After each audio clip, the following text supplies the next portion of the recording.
Hello everyone, this is Mr. Mouse and welcome to the presentation that I gave at X 2018 a week ago. I thought I would record this just for archival purposes and for anyone to watch if you missed it at X. So it's going to be a presentation about FM-YAM, what led up to this project, what's some background on that, and what's the future going to look like with this. So let's first check a brief personal history for those who do not know. So I think it was 1986 that I first used my my nickname Mr. Mouse, and then so in terms of groups wise, we would be the Unidentified Software Bastards. Mr. Emmer and I created this group. And we were laming about for about a year, I guess, and then we decided we needed a new group and a different purpose in life with that group. And in 1989 we became Syntax. At some point we also joined Blaze to work as music editors, music text editors actually for Edibook, and Syntax was turned into a music group, because I found that for me personally that was best where the passion lies, and music was very important. So then we moved a little bit on to the Amiga in 1993 when I stopped doing a lot of C64 activities, went to university and things like that, and then 1995 I bought my first Pentium PC, and then we switched everything to PC. A lot of work on that. Also joined Satcom, which we started in 1996, but then from 1998 onwards it was mostly Syntax, and at a certain point I really got back into C64 again, because that's where the heart lies, I guess, and start working on things for the Commodore again. So just playing this video a little bit. So this is actually a first listing for an MSX computer that I did. This just a moving sprite actually, and if you look at this one that's coming now, this is one of the laming about things from Syntax. This is actually one of the first, and you can already see that on that card that I drew there is the Syntax logo as it is now. It's just a little bit tilted. So this is where the logo originated. We presented the scene with this music demo, around six tunes that I did for Syntax. Mr. Emmo drew the graphics, and I threw everything together. In this music demo, we like I said, we focused really on making music. This is a collection that we made called Maestro, with the various of our musicians. Andre Matthias, you may know. He later on went to become a professional music maker for games. Operation Flashpoint you may remember Operation Flashpoint by Bohemian Interactive, and this is where he is making music for. Edibook I mentioned, so we would write articles about music, the music scene. People would send SIDs to me to be reviewed, and Mr. Emil was mostly talking about the real bands out there and getting some news from that. So I guess all in all was a good time. And I think this is the last one in 1993, Edibook 12, where I worked on when Aksharan took over from Blaze, and good times. And then we moved on to 16-bit, coding stuff like this a little bit, just looking at improving our personally my assembly skills on the PC as well. I'm sorry for the screen there a little bit. It's a bit of a bad recording. For Satcom Limited, doing various stuff, which is mostly graphical in nature. And I think it was 1997 when I started working on a tool called Multi-X Commander, which was a DOS command line tool actually to open game archives. So the archives where we have the sound and the graphic stuff like that to modify, and This is actually the setup program for this DOS version, the last version that I released for Syntax in 2001 in terms of DOS. And the multi-X commander, the multi-X command line tool was used to open game archives to get the sounds and stuff like that out, or even import stuff. And multi-X commander was a graphical user interface I created to command multi-X, obviously. So this is what you see here. This is the version 2 multi-X commander, where you could you can see here the number of games that were supported at that time. You could open the files, and then also for some of those replace those files with your own, and then you could modify games like that. This turned into a Windows version in 2001 as well, and this is the last version that I released in 2014. It's still up, you can still download it.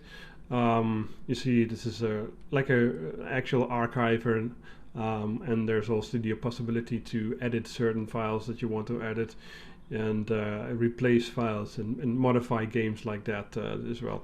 There's now 500 games supported in this one. It was successful. It was in various game magazines, multi-X Commander, over the years, and the multiple websites as well.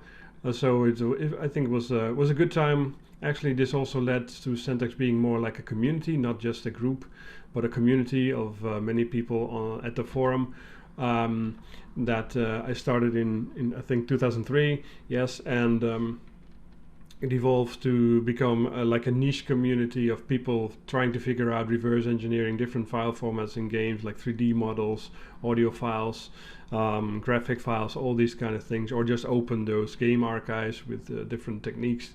And currently there's about 45,000 people who registered at the forum. Of course, there's going to be a core of people that are actually very active and try to elucidate different file formats even today. So it was really expanded into a community, Syntax. But coming back to C64, on Epic SID channel I started in 2016, where I uploaded 50,000 tunes from the Stone Oak Valley SID collection. So these are the actual SID tunes recorded with real hardware. So you will find over 50,000 videos on there. And then this later evolved to the Unepic SID channel, where we still upload all the latest musical releases that we can find. Mr. Ammo is actually the main recorder currently for all of those files, while I'll do the maintenance of the site and uploading. For me, this is one of the good things that we did. But then coming to Sound Expander. Sound Expander, this was actually the picture that Marvin uploaded with his eBay auction for the Sound Expander. And when I saw this, I was like, okay, what is this thing like, Sound Expander? This sounds interesting. And I bid actually, and I was the only one who bid, so I actually got it. So this was a nice way I think it's, I'm talking about 2017 here, that I first got into contact with the Sound Expander. You're looking at some reviews from when it first came out, because now we're talking about 1986 when this was released. So Commodore had a what we call SFX series, where they had the Sound Expander, they had the Sound Sampler, they had this keyboard that you can see in this review that went with the Sound Expander. And this was actually a very nice review. It was designed with the complete amateur in mind, said Commodore user. Forget the SID chip. The gadget is capable of producing sound realistic beyond your dreams. Revolutionary package. And this is because it had a frequency modulation chip in there, which is the YM3526, which is actually the OPL1. And that was used in multiple platforms, right? And we can see that in some later slide. And actually Lindsay Williams was the one who designed the Sound Expander. So there you can see here at this position, the YM3526, the OPL1 chip, which is the frequency modulating chip, which will add 9 FM channels as a music expansion. Then there was this keyboard connector for the external keyboard that came with it, and then there was an expansion socket where we could put for instance, a data MIDI interface to have also MIDI possibilities, and then the sound was output via this one mono RCA output. And so this was actually Richard Watts Music Sales Limited company that made these things for Commodore. And as said, Lindsay Williams created this circuitry. So a little bit about the YM3526. Like I said, it's the OPL1. It's the first frequency modulated operator type L, and it has actually one waveform, which is a sine waveform. If you look at frequency modulation in the principle, what happens is you have a so-called carrier frequency, you have a modulator oscillator that will modulate the carrier frequency, and here you can see the result. And if you look at this particular animation here, you will see the carrier is being kept at 1 Hertz, but the modulator changes, and then you can see the modulated 1 Hertz carrier. So this is the way frequency modulation works. You have a carrier frequency and you modulate this with an oscillator, or not. I mean, it depends on what you want to do, of course. But that's the possibility. So that's the sort of the quick run on how this frequency modulation works. Now, FM we have seen on multiple platforms back in the 80s. So what you see here, some pictures, some examples. So they were on the MSX, they were very prominent. There was the the Pana amusement cartridge with the FM chips in there. There was the Philips music module.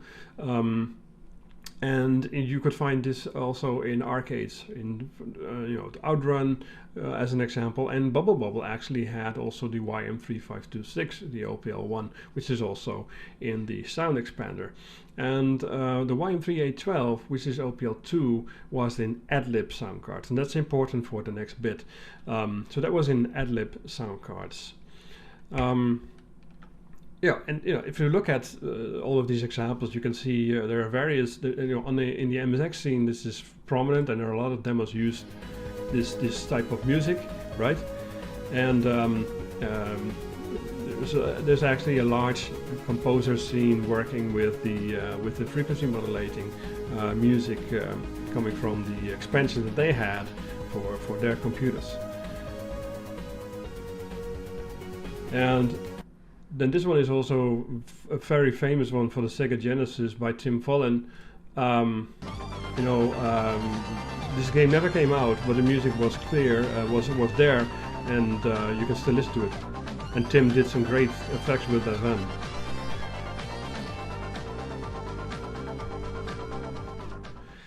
So it's on multiple platforms. It's on the PC, and then if you move to Commodore, so what did we do with this? There wasn't much.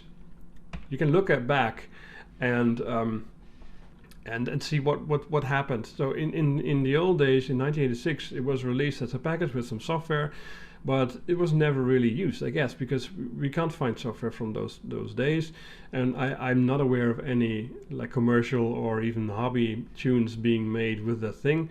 And I think it wasn't until 2013, or maybe a little bit before that, when people started looking at it from Commodore's side. And here's a DRO player by Gabor in 2013, and he used the DOSBox register output, DRO files. So if you would start a game with AdLib music, then you can actually output the register changes in one file. And what he did is he took this file and then had it play in his DRO player. Well, I took the code from that and changed it a little bit because it was really it's just playing all the register outputs, which is also putting a strain on the raster timing, and trying here to show all the register changes in real time does slow down things a bit. And it's also not IQ driven player, and I fixed it a little bit to make sure that I could play the tune that I wanted to play without much of a delays because of all the overhead things that needed to be done in this.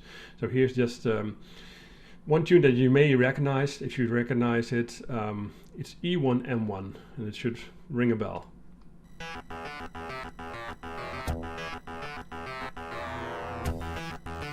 Because if you're going for ad-lib and you want to play ad-lib tunes, this is one of the tunes that you really need to do. I mean, for me, Doom is of course very important, and this first level music for the first episode, the first mission, is just a classic.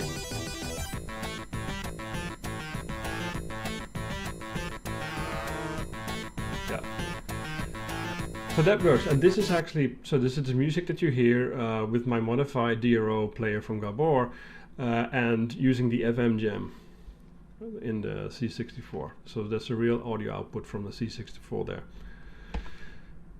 And then you have other great examples by format, for instance, Matt Simmons for the Sound Expander, where he created the FM SID and then later the FMX music demo. Just take a listen.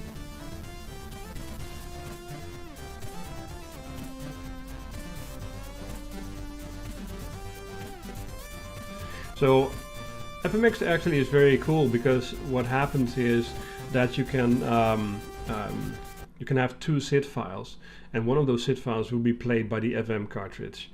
So he wrote a sort of a converter for the sound sounding like, making sound like the SID, and then so one file is being played on the SID and the other file is being played on the FM Sound Expander, and then together you have 6 channels, right, of music.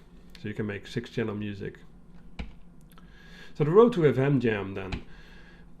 This is actually the full timeline of the road to FM-YAM. I will not go into all of the details here, but you can see that here at this point in August, the idea for FM-YAM came in May 2017. Sort of right after I won the Sound Expander on eBay, and then created some music for it. Vibrance FM is a key one, and Sid Vicious FM another one. And then the development for FM-YAM started in July 2017. And so from July 2017, a lot of things happened until the release of the first 120 FM-YAMs, so the first batch. And so it's about 8 months from start to finish, and I think that's actually pretty good for a project like this. So this is the project team. I contacted Henrik Alexanderson. You may know him from the SidFX. So he did the PCB development, prototyping as well, and the testing. And then we have Anton, who designed the 3D printing case for the device, and Cornel, who actually did the math 3D printing for hundreds of FM-YAMs. And I mentioned Vibrance FM because I think that's, for me, was a key thing that needed to happen, in my head, to be able to also look at FM-YAM, the project, and start it. So from the Sound Expander to the AdLib. So the Sound Expander has the YM3526, which is the OPL1 chip, which is highly compatible with the YM3812 in AdLib. I remembered this, and then if we can open the whole world of AdLib music, we would have a tremendous amount of music to tap into, also on the C64 with the Sound Expander. And then I remember that JCH actually created AdLib, which is a tracker for the AdLib sound card, where actually Vibrance did a lot of tunes for. And then I thought, okay, why not make why not create a player for those files that are being composed in this DOS tool for the C64? Because it should be possible. If you look at the two chips, the only real difference is that the OPL2 has 3 additional waveforms instead of just the sine. And all of these are adaptations of the waveform, the sine waveform, as you can see here in 1, 2, and 3. But nevertheless, that gives a wide range of added possibilities for types of sound. If that's the only thing that's different, the rest in terms of coding would be the same as for the Sound Expander. So I created the first prototype for the D00. So D00 are files created by AdLib on DOS. And So this was the first one. I released this in June 2017.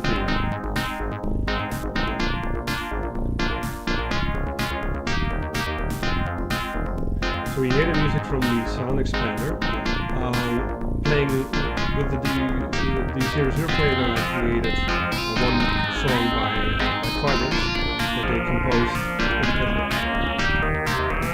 Chris Kruner, the song name.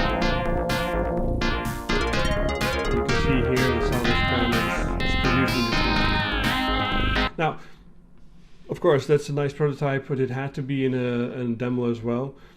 And then I released this in July 2017,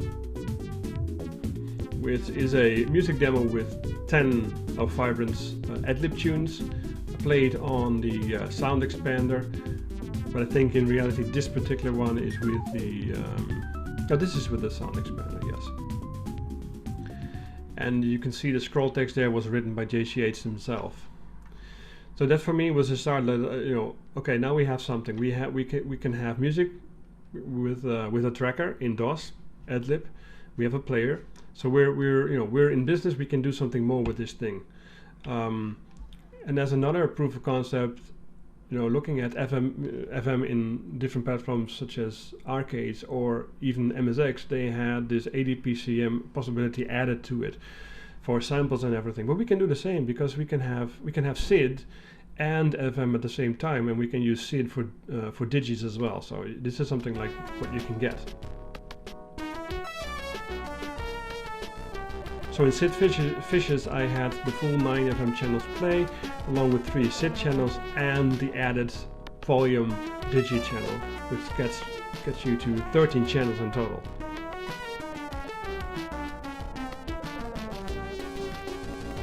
But it opens up a wide range of possibilities of music on the C64 this way. So have there been previous examples of clones, sound expander clones being made? Yes, there have been. Christoph made a small set of 9 in 2016, and in the year before we had also Tommy, who hand created 4 pieces of sound expander clones, as you can see here, hand soldered stuff. So yes, there have been attempts, and there haven't been like mass production attempts until we started. And here you can see the prototype, a picture taken by Henrik when he was working on the prototypes for the FM-YAM. And you can see actually here the YM3812, because we, as said, we really want this to be the OPL2 because it will expand to a wider range of musical possibilities if you have the OPL2 instead of OPL1. So this is the first picture of the prototypes that we made, and then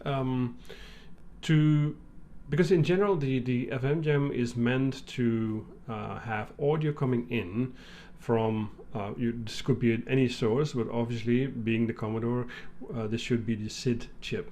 So you will have the SID chip output unamplified, and you enter this, you put it in the FM-YAM cartridge in the audio in slot, in the audio in port. And then this audio in is mixed with the FM chip output, and then you will get the balanced output of the 2 chips this way. So I had to create a test tune to balance the volumes, because the volume of the FM in this design is a little bit lower than usual. So the passive mixing of SID also had to be lowered a little bit to have a good balance of both FM and SID, meaningful enough for composers to play with their volumes to get the right balance in their tunes. And this is actually Casu Quo, which is a composition that I made in 1996, I guess, in Fast Tracker, and I recomposed this for the FM-YAM specifically, using ad-lib for the FM part, so the DOS tool, and Go Tracker for the SID part.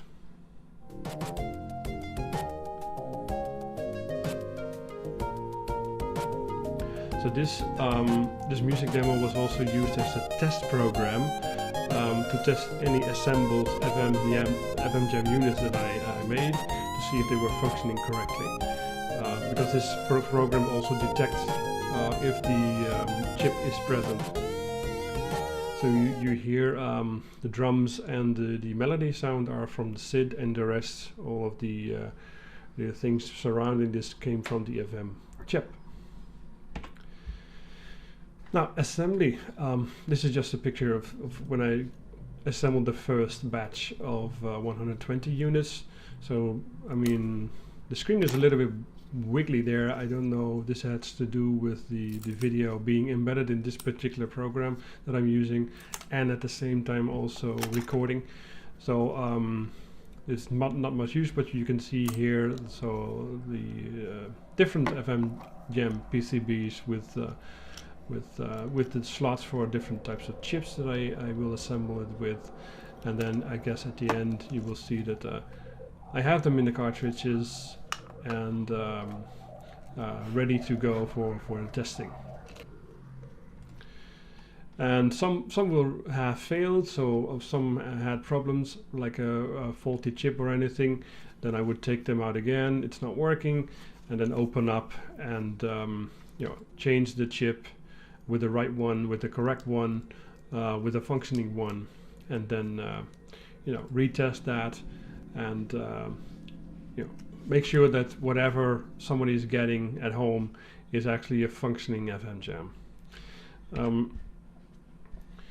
And this was actually distributed to many countries. We had 2 batches, so the first one was, as said, in March this year, and the other one in July.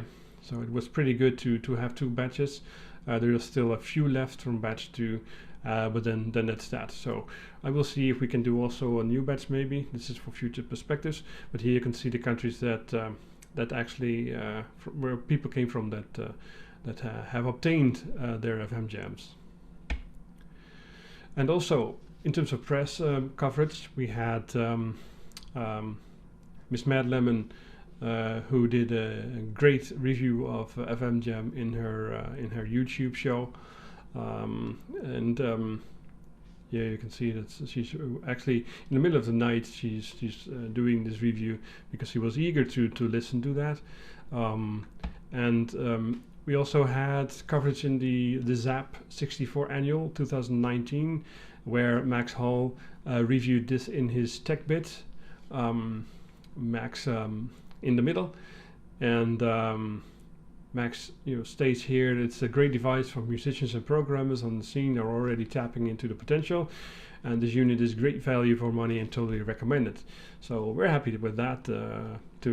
Also for me personally, when I was a kid, I used to read ZAP 64 all the time, and now to be in ZAP 64 is like it's like a circle being completed.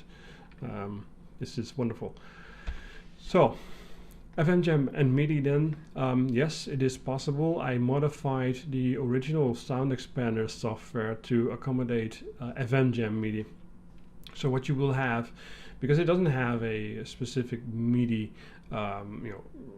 port or anything, but you can use it in conjunction with a MIDI interface if you have a slot expander. I have the Expander 3, where I have the Ultimate, there's a 1541 Ultimate, then the FM-YAM in there, and the Datal MIDI interface. And so I fixed the original Sound Expander software to be able to play MIDI as well, as you can hear in this video. So again, I don't know what's up with these this video that's not playing well, but you can hear here that it actually works. It's real time. It's very, very fast, and you can use. I use my Ultra Nova here to play the music, and the sounds you hear are coming straight from the C64, or actually from the FM-YAM cartridge.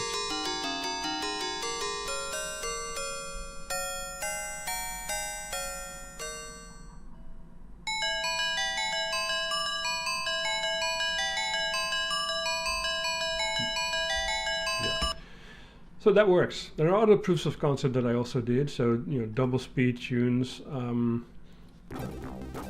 with ad-lib, creating double speed tunes. So here you have a double speed SID combined with the double speed ad-lib FM part.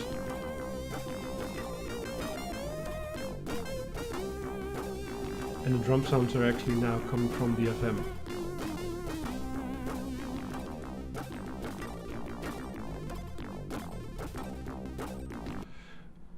And another nice and interesting thing that you can do is to have the FM output come into your SID chip audio in.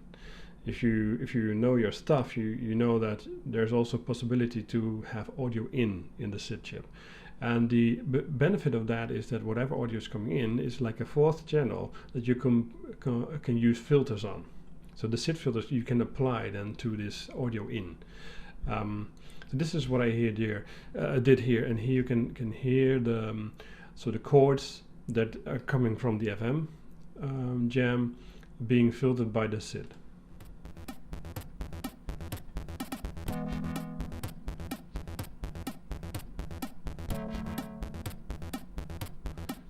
And I actually used formats FMX, so I had two SID files, two Go Tracker SID files, and one of them was looked at as a FM by FMX. So the FM-YAM is playing that part, and the sound from the FM-YAM is being fed to the SID, and SID applies the filter to that. That's why you get that filter sound on the chords. And of course it would also be useful to have it in games, so I tried implementing my own sort of recompose. I don't know if that's actually working, but you can find this online as well. So in Commando I used sort of did a quick recomposition of the tune in Adlib, and the benefit of that is that if you can have the FM-YAM play the music, you can use the SID for sound effects. If you remember the original Commando, the music had to stop each time a sound effect was played. You would lose one channel, and you see this in many games. So this is a way to prevent that, if you can have the FM play the music. Or you can have games that offer you the selection, right? You can say, okay, you have a FM-YAM or FM sound expander like cartridge, select the FM music instead of the synth music. These are all possibilities that we can still work on. So in terms of possibilities, looking for the future, yeah. So I want to have the last version actually of the Adlib player finished also for the Commodore. Of course, the code needs to be more optimized. I'm a mediocre coder at best, I would say. I mean, there are people out there. I also saw at X again. They can do stuff much better than I can, and I'm sure if they optimize the code, it can be even faster. Of course, we want more music and with better editors. So, the ideal world will have an editor that will have both SID and FM support at the same time, so you can really work on one piece with all the channels and all the possibilities. Of course, I would also be interested into supporting other players, like Moon Sound on the MSX, for instance, and different PC players like Miles Sound System that's being used widely in games in the DOS era. If we can make a player for that, you would have like a huge music base to play with, also on your Commodore. And perhaps another batch, if this one is almost done, we can do another batch, or we could think of a modification, perhaps add MIDI to this cartridge, so you don't need two cartridges in a board, but you could have just one, like one FM-YAM which also has MIDI in, out and through, for instance. These are all possibilities. Before I close, there are two things I just want to tap into. First off, Opulent. Opulent is a new editor to make music for the FM-YAM or Sound Expander, so you will, by Sean Connolly. You may know that Odie, his nickname, and I released a collection of his FM tunes in July, which is actually presented here. I will reduce the volume a bit because I realized that there is a lot of volume and you can't even hear me. Anyway, this is what released in July, 6 tunes where he actually had to assemble all of the files, and there was no editor. So he's working on this editor called Opulent. Example tune, Noisy Pillars by Jeroen Tel in Sean's player, assembled music, to say, but a nice player. What he does is very smart. You know, in the registries for when you have to change the registries in the FM chip, there is a need to wait a certain raster time before acknowledgement. You will have to first provide the register that you wish to change, then wait a few moments, then say and change this register with this value, and then again wait a few moments. That causes some raster time loss, which you can actually fill up with some useful things, and this is actually what Sean is doing in this player as well. And so, as said, he's working on Opulent. I just want to show this briefly, where you can see, I will open a file and play this. You see the different channels that you can use, different tracks, 9 in total obviously for the FM, and you can already make music with this. This is a new tune he has been working on. It's actually already been improved than just this. Just making sure that. But it's great that we are now getting a new editor, Windows-based in this case, to work on FM music for the C64. And you know, who knows, maybe in the future we can also add SID emulation to this, so we have all that together. But I can wait to start working with this and see what we can do with this editor. So I want to close out with Jammer's FM-YAM demo tune that we released at X 2018 and played after this particular presentation as well. And there is a separate video on the channel that you can just listen to this music and not have to look at my face. And now I'm not going to play this whole song now, just to give you a glimpse on what you can do if you really combine the balance of SID and FM within FM-YAM and have 9 more channels to use in your music.